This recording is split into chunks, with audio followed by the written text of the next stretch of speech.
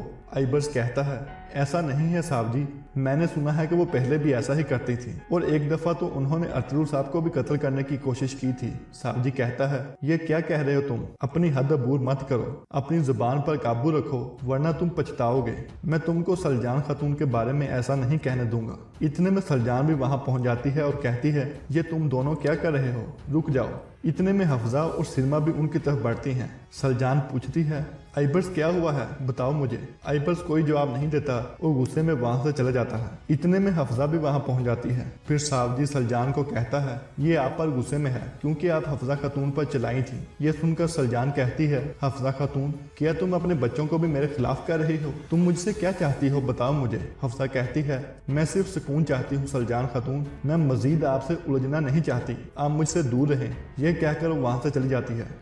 دوسری طرف بامسی اور اس کے ساتھی منگولوں پر تیر برسا رہے تھے۔ اتنے میں ایک منگول سپاہی آ کر اپنے ساتھیوں کو بتاتا ہے کہ ہمیں ان کے گھوڑوں کی طرف جانا چاہیے، ہم ان میں سے کسی کو بھی بھاگنے نہیں دے سکتے۔ بامسی بھی ان کی یہ بات سن لیتا ہے اور کہتا ہے سپاہیوں یہ ہمارے گھوڑوں کی طرف جائیں گے، چلو ان کے پیچھے چلو۔ یہ کہہ کر وہ بھی آگے بڑھنے لگتے ہیں۔ دوسری طرف ارطغرل صاحب اور ان کے سپاہی منگولوں سے لڑ رہے تھے، لیکن اتنے میں ارنجیک اپنے سپاہیوں کے ساتھ وہاں پہنچ جاتا ہے اور ارطغرل صاحب اور ان کے ساتھیوں کو گھیرے میں لے لیتا ہے۔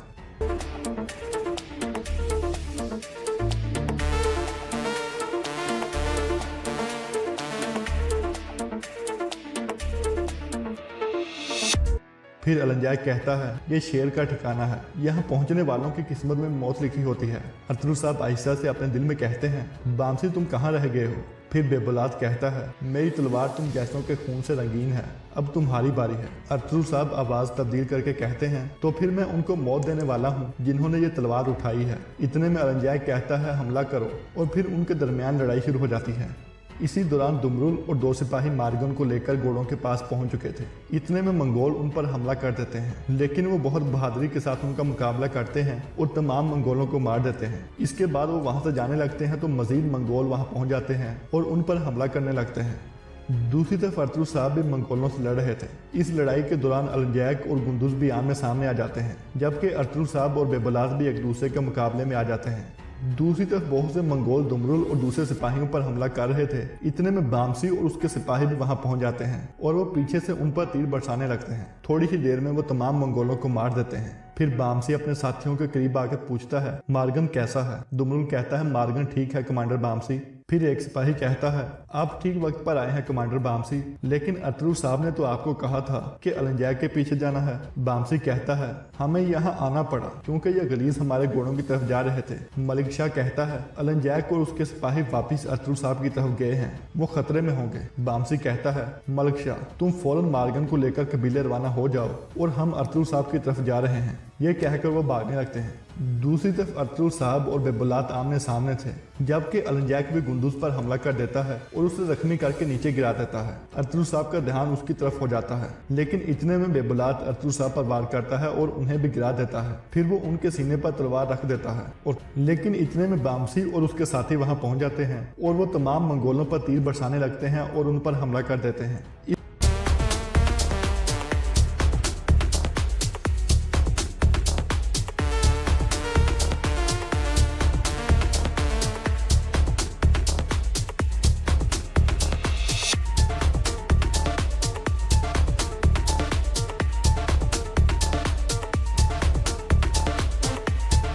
اس طرح ارطغرل صاحب زخمی گندوز کو لے کر وہاں سے چلے جاتے ہیں، جبکہ النجیک اور بے بلاد بچ جاتے ہیں، لیکن بے بلاد کا بازو زخمی ہو گیا تھا۔ ان کے جانے کے بعد النجیک کہتا ہے وہ تعداد میں بھی کم تھے پھر بھی وہ یہاں سے نکل گئے، چلو ان کے پیچھے چلو۔ یہ کہہ کر وہ آگے بڑھنے لگتے ہیں اور یہاں پر اس ایپیسوڈ کا اختتام ہو جاتا ہے۔ انہوں نے اصرار کر کے ماں سے رخصت کی اجازت لی کہ وہ ایک اہم کام پر جا رہے ہیں۔ بھیرا پہنچ کر بھائی کو خط لکھا کہ میں ایک ضروری کام پر جا رہا ہوں، اس لیے سب کچھ اللہ تعالیٰ اور تمہارے سپرد کرتا ہوں۔ بھیرا ہی سے ایک 2 دھارا خنجر خریدا اور چاچر شریف میں سے اپنے مرشد کے ہاں گئے۔ اجمودہ کیا، راز و نیاز کی باتیں ہوئیں۔ رخصت کے وقت پیر نے مرید کو گلے سے لگایا اور اس کے دل بسمل کی دھڑکنوں کو سنا اور دعا کے طور پر کہا، باز سلامت روی و باز آئی۔ راستے میں مرید حسین پشاور سے رسال پور میں ایک دوست کے پاس آئے۔ وہاں انہوں نے اپنے کپڑے دھلائی کے لیے دیے۔ جب کپڑے دھل کر واپس آئے تو انہوں نے پہننے سے انکار کر دیا اور کہا کہ یہ کسی ہندو نے دھوئے ہیں، ان سے بدبو آ رہی ہے۔ تحقیق پر یہ بات درست ثابت ہوئی اور اہل نظر نے کہا کہ اس مرد مومن کی صفائی باطن کی دلیل ہے، جسے کرامت بھی کہا جا سکتا ہے۔ رسال پور سے واپس گھر پہنچے وہ ایک فیصلہ کر چکے تھے۔ وہ اس مقام پر کھڑے تھے جہاں ایک طرف بیوہ ماں کی شفقت، وفا شوہر بیوی کی محبت، برادری کی بندھن، دنیاوی مصلحتیں، سینکڑوں کنال زمین، لہلہاتے کھیت اور تیار فصلیں تھیں، اور دوسری طرف عشق رسول کا امتحان تھا۔ عقل سوچتی رہ گئی مگر عشق نے امتحان کے حق میں فیصلہ دے دیا۔ آپ سیدھے چکوال گئے اور ڈاک خانہ سے اپنی جمع شدہ رقم میں سے 700 روپے نکلوائے۔ اس زمانہ کے 700 روپے آج کل کے 70,000 سے بھی زیادہ تھے، اور کسی کو بتائے بغیر اپنے مشن پر روانہ ہو گئے۔ چکوال سے آپ پہلے لاہور داتا کی نگری پہنچے، پھر سیدھے دہلی چلے گئے، وہاں سے حصار گئے۔ وہاں جا کر معلوم ہوا کہ ڈاکٹر رام گوپال 1 ماہ کی چھٹی پر پشاور چلا گیا ہے۔ آپ پھرتے پھراتے واپس پشاور پہنچ گئے، لیکن ڈاکٹر پشاور سے نارنون جا چکا تھا۔ آپ اس کے تعاقب میں 6 اگست 1936 کو دوبارہ حصار پہنچ گئے۔ پوچھتے پوچھتے آپ اس ہسپتال میں جا پہنچے جہاں وہ گستاخ زمانہ رام گوپال متعین تھا۔ اسے غور سے دیکھا اور مخبر صادق کے بتائے ہوئے حلیے کو ڈائری میں دیکھا۔ اسے ہو بہو درست پا کر دل خوشی سے بلیوں اچھلنے لگا۔ ڈاکٹر کی رہائش گاہ دیکھی، حالات کا جائزہ لیا، پھر کسی مسلمان کا گھر تلاش کیا۔ ایک مسافر کی حیثیت سے نماز ظہر ادا کی اور بارگاہ رب العزت میں یہ دعا مانگی، میرے اللہ، تیرے اس نحیف و نزار اور ناچیز بندے کو اپنے آبائی وطن سے سینکڑوں میل دور کافروں کی بستی نارنون میں تیرے محبوب کی محبت جس مقصد کے لیے کھینچ لائی ہے، اس میں کامیابی و کامرانی عطا فرما۔ اگست کا مہینہ تھا، شدید گرمی پڑ رہی تھی۔ ڈاکٹر کی رہائش گاہ ہسپتال سے ملحق تھی۔ صحن میں قدم رکھا تو سامنے درختوں کے گھنے سائے میں وہ ملعون سو رہا تھا جس نے کروڑوں مسلمانوں کی نیندیں حرام کر رکھی تھیں۔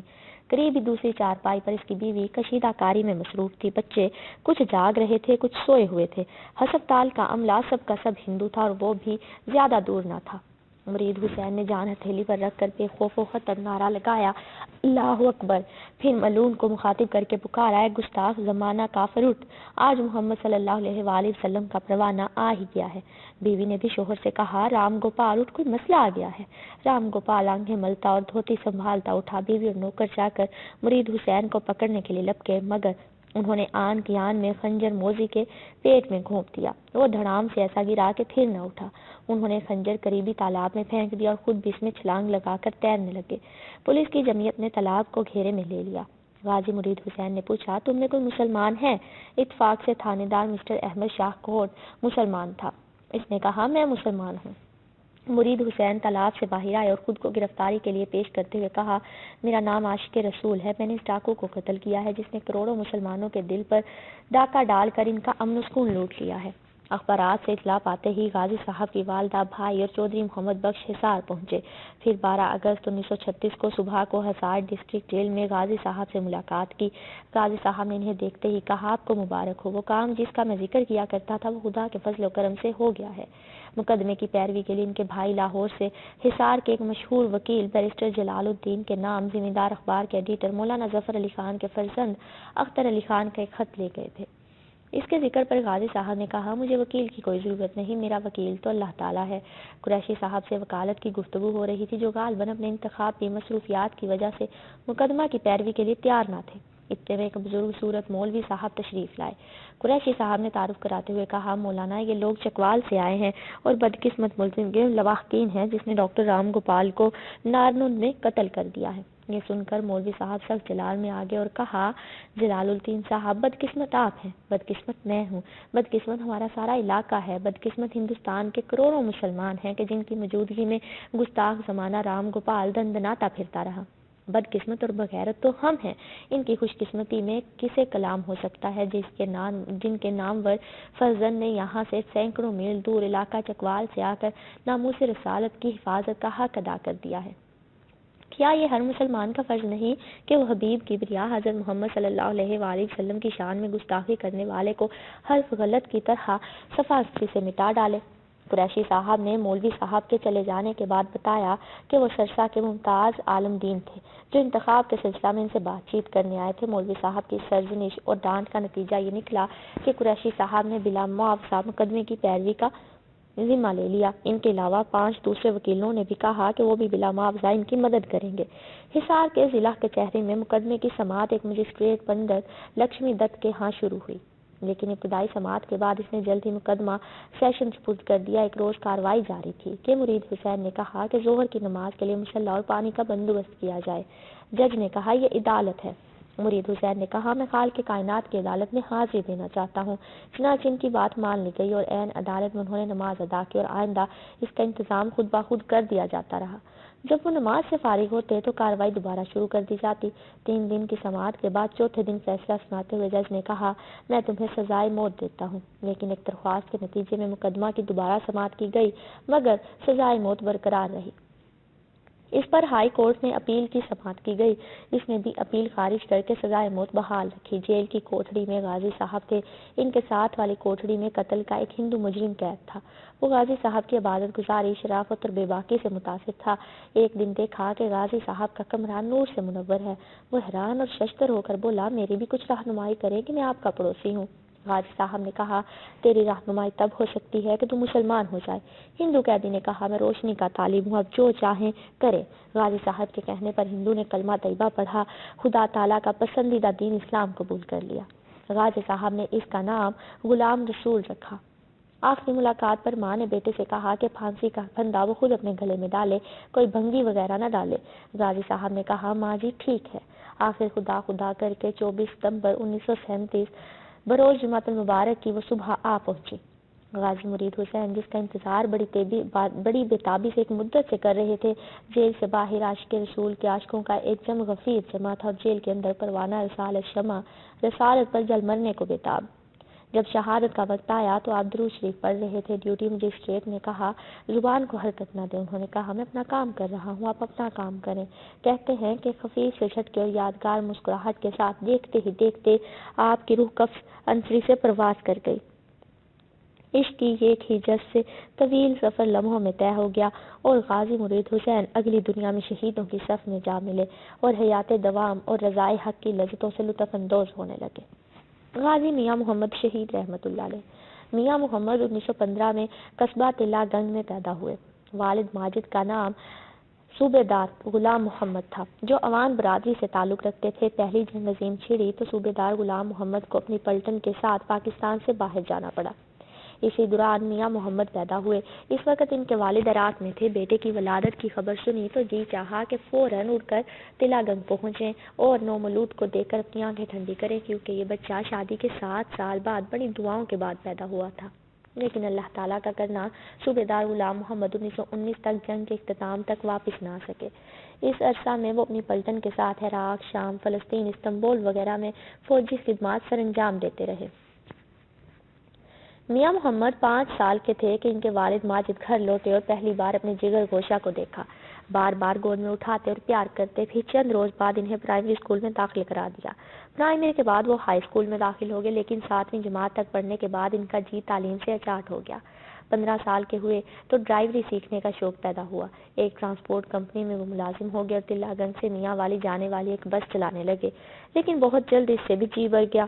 1931 میں کوئٹہ چلے گئے اور ایک ٹھیکیدار کے ساتھ بطور منشی کام کرنے لگے۔ یہ کام بھی پسند نہ آیا تو 1932 میں گاؤں واپس آ گئے۔ 1933 میں انڈین نیوی میں بھرتی ہو گئے۔ اسی ملازمت کے دوران پھپھیزاد بہن نیک اختر کے ساتھ ان کی شادی ہو گئی۔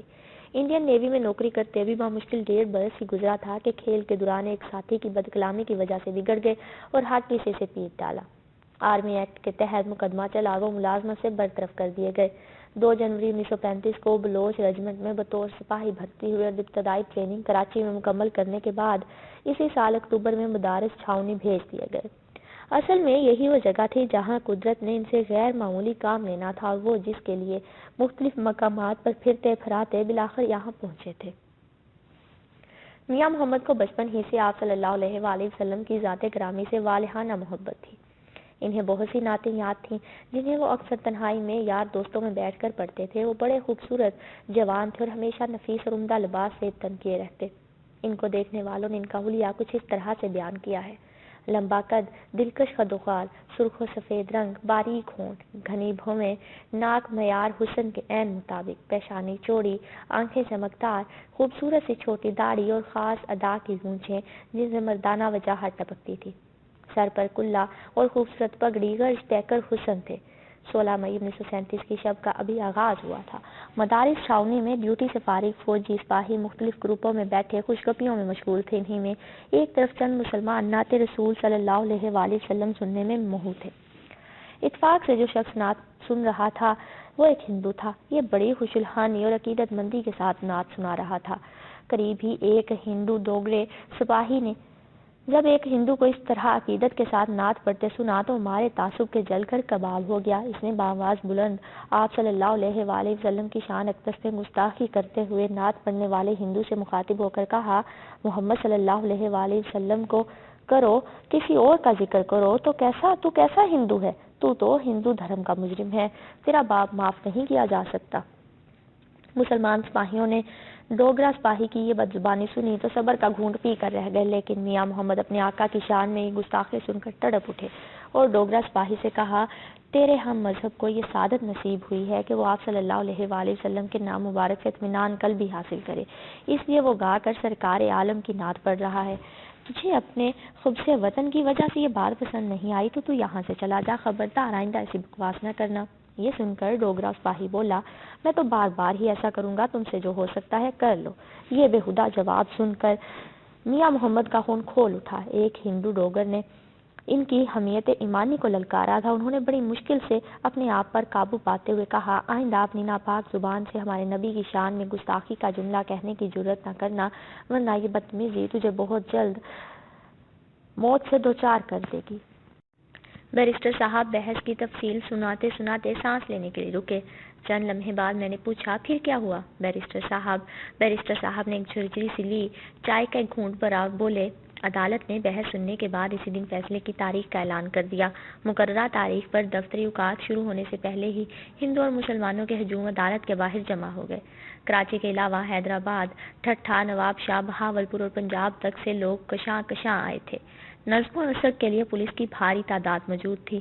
مشہور ہندو لیڈر، وکیل اور صحافی آئے ہوئے تھے۔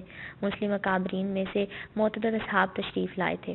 ہندو مسلمان سب امید و بیم میں تھے، البتہ جن مسلم اصحاب کو خفیہ ذرائع سے یہ معلوم ہو گیا تھا کہ جیوری کی اکثریت سزائے موت کی بجائے حبس دوام کے حق میں ہے، وہ اسی کو غنیمت جان کر قدرے مطمئن تھے۔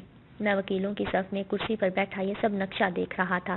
اضطراب اور بے چینی کی کیفیت طاری تھی۔ اچانک ڈائس پر جج نمودار ہوا۔ میرا دل دھک دھک کرنے لگا۔ میں نے قبل ازیں قتل کے کئی مقدمات کی پیروی کی تھی، جن میں سے بعض کو پھانسی ہوئی، بعض رہا ہوئے، مگر دل کی یہ کیفیت پہلے کبھی نہ تھی۔ تقریباً 2 منٹ موت کی سی خاموشی طاری رہی، پھر جج کے اشارے پر پیشکار نے چپراسی سے کہا کہ ملزم حاضر کیا جائے۔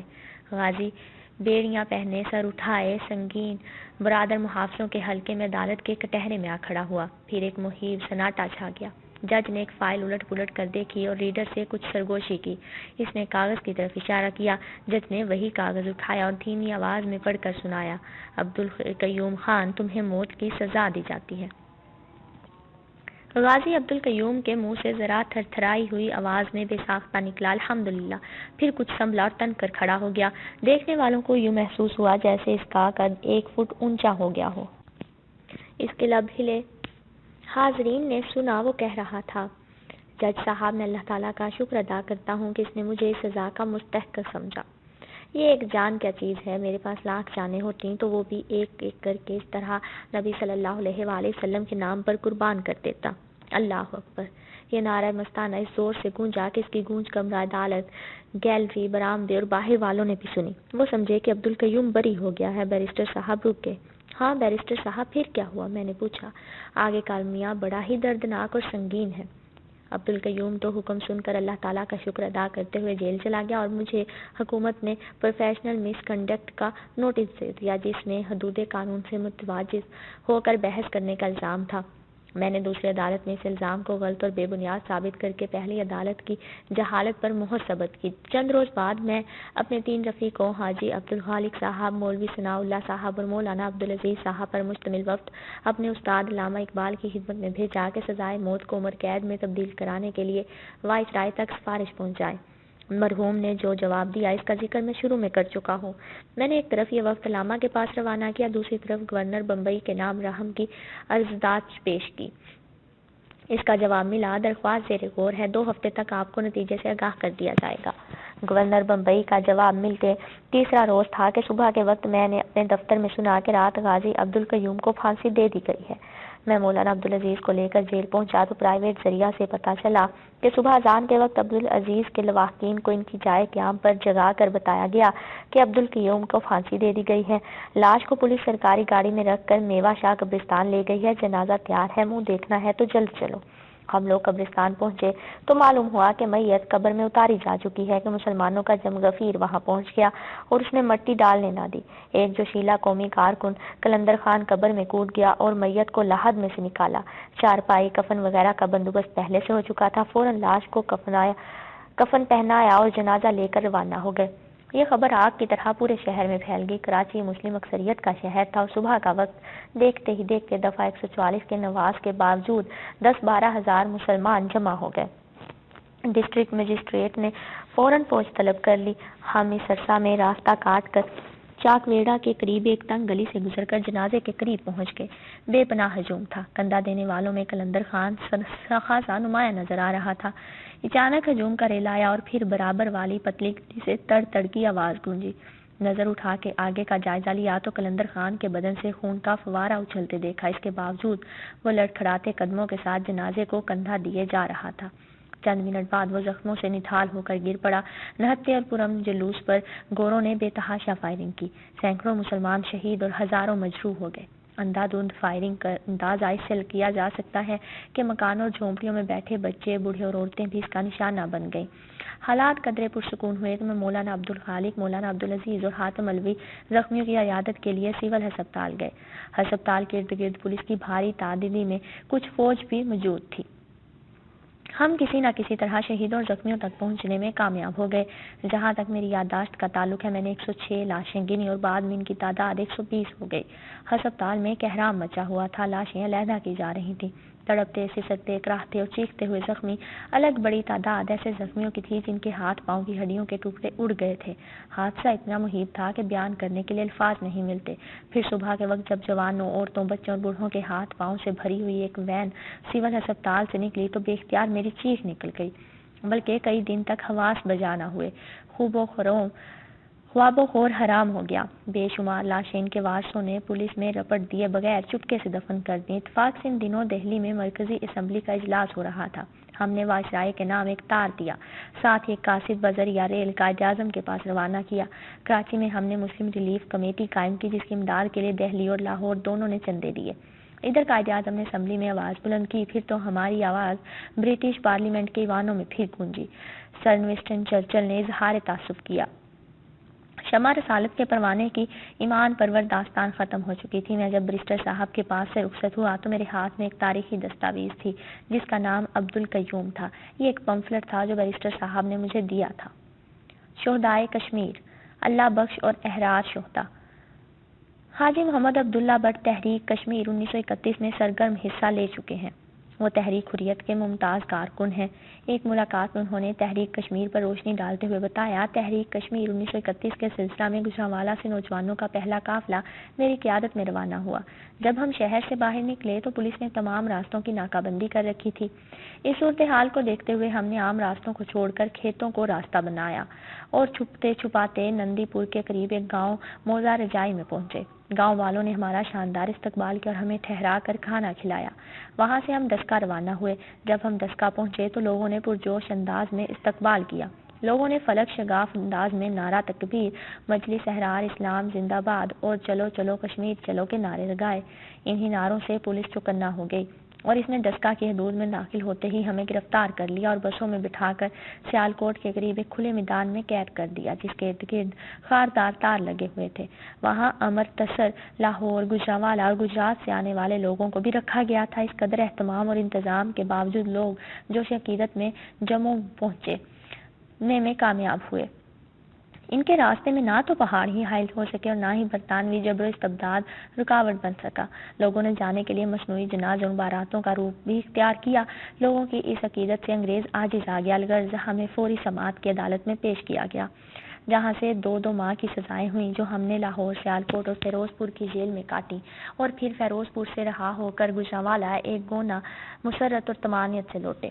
تحریک کشمیر میں چنیوٹ کے سرگرم رکن اللہ بخش سمیت سینکڑوں احرار جان نثار شہید ہوئے۔ اس تحریک میں قافلہ زیر قیادت جانباز مرزا مرحوم بارات کی صورت میں سری نگر پہنچا تھا۔ ایک مجاہدہ کی شہادت۔ اجنبی سمت سے چلنے والی دشمن کی گولیاں مجاہدہ مائی اماں کے سینہ اور ان میں پیوست ہو چکی تھیں، اور ان کی درد کی شدت اور تکلیف کی وجہ سے ان کی آنکھوں کے سامنے مکمل تاریکی چھا رہی تھی، مگر اس وقت بھی انہوں نے ہمت نہیں ہاری اور پوری قوت کے ساتھ سر پر رکھی گٹھڑی مجاہدین کے مورچے کی جانب لڑکھڑا دی، اور پھر وہ خود بھی بے دم ہو کر گر پڑی۔ مجاہدین کی اس امداد کی ساری خوشیاں اماں مجاہدہ کی حالت دیکھ کر خاک میں مل گئی اور ہر آنکھ میں پرنم ہو گئی، مگر یہ جان کر انہیں خوشی ہوئی کہ اماں بھی زندہ ہیں لیکن بے ہوش۔ بہرحال مجاہدین نے جلدی اپنا اسلحہ تیار کیا اور پھر بغیر ایک لمحہ کے انتظار کے دشمن پر اچانک زبردست قسم کا فائر کھول دیا۔ بزدل دشمن جو اب تک اپنی نفری اور اسلحہ کے زور پر محاصرہ کر کے مجاہدین کو زندہ گرفتار کرنے کے خواب دیکھ رہا تھا، یہ غیر متوقع صورتحال دیکھ کر سراسیمہ ہو گیا اور سمجھا کہ مجاہدین کو بھاری تعداد میں کمک پہنچ گئی ہے، اب ڈوگرا فوج کے پاس بھاگنے کے سوا کوئی چارہ نہیں۔ چنانچہ دیکھتے ہی دیکھتے صرف 15 منٹ میں 3 دن کا محاصرہ ختم ہو چکا تھا اور دشمن تھوراڑ کی بستی سے کوسوں دور پہنچ چکا تھا۔ تھوراڑ فتح ہو چکا تھا اور اس کو فتح کرنے والی عظیم مجاہدہ بے ہوش پڑی تھی۔ AK-3 کے مسلم مجاہد سراپا غم و اندوہ کی تصویر بنے اس کے ارد گرد کھڑے تھے۔ اسی دوران اچانک اماں مجاہدہ کو ہوش آیا، انہوں نے آنکھیں کھولی اور سوالیہ نظروں سے مجاہدین کی جانب دیکھا، جیسے پوچھ رہی ہوں کہ بتاؤ فتح ہوئی یا شکست؟ عظیم مجاہدہ کی آنکھیں کھلتی دیکھ کر مجاہدین نے خوشی کے مارے نعرہ تکبیر لگایا اور اماں مجاہدہ کو فتح کی خوشخبری سنائی۔ فتح کی خوشخبری سن کر اماں کی آنکھوں میں ایک لمحہ کے لیے چمک پیدا ہوئی، پھر انہوں نے کلمہ شہادت پڑھا اور آنکھیں موم لیں۔ یہ دیکھ کر ایک مجاہد آگے بڑھا اور ان کی نبض کو ٹٹولا، مگر اماں مجاہدہ سر پر شہادت کا تاج سجائے اپنے خالق کے پاس پہنچ چکی تھیں۔ مجاہدہ۔ اس دن بڑا ہی خوفناک مارکا برپا ہوا تھا۔ ہندوستان کے بزدل فوجیوں نے بالکل اچانک آزاد کشمیر ایک چوکی پر حملہ کر دیا تھا، جبکہ اس چوکی میں چند پاکستانی فوجیوں کے سوا اس وقت کوئی بھی موجود نہ تھا جو اتنی بڑی فوج کا مقابلہ کر سکتا، لیکن اس کے باوجود شیر صفت جوان دشمن کی اندھا دھند فائرنگ کے سامنے یوں ڈٹ کے جیسے وہ سیسا پلائی دیوار ہوں۔ یہی وجہ تھی کہ دشمن جو اپنے بھاری بھرکم اسلحہ کے بھروسہ پر اپنی شامت کو دعوت دے چکا تھا، اب تک چند قدم سے زیادہ آگے نہ بڑھ سکا تھا۔